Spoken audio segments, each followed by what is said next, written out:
Hey folks, I have a tenor banjo uke to show you today. This is number 790. And it's a little different than normal because instead of the 8-inch rim, I did a 10-inch rim. This is still smaller than a regular big banjo, but with the tenor scale, I think it fits pretty good. It's kind of inspired by the banjo uke I play over there, where I used an old 10-inch rim and made a new neck for it.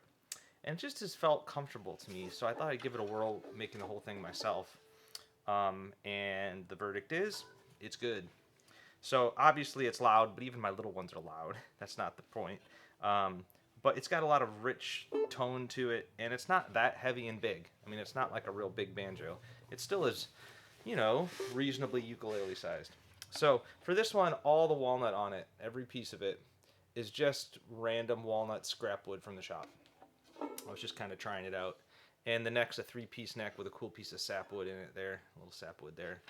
And then the rim is a block rim with just every piece of walnut, just whatever was around.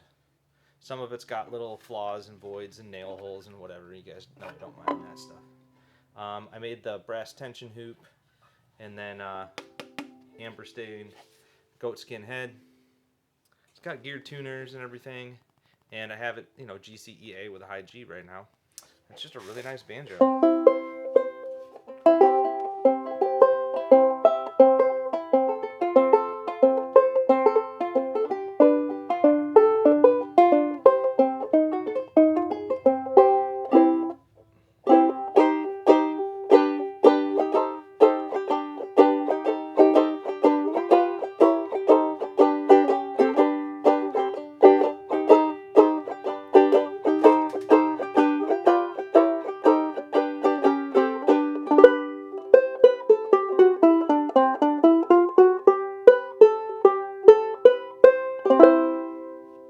Yeah, it's really cool. So I'm going to be taking this to music camp this week, and if it makes it through that, I'll have it for sale.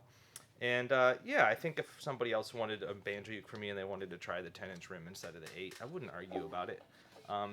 Still feels pretty balanced to me and everything. And yeah, and it happens to fit in a mandolin case, which is very handy. So there you go, 790. Cheers.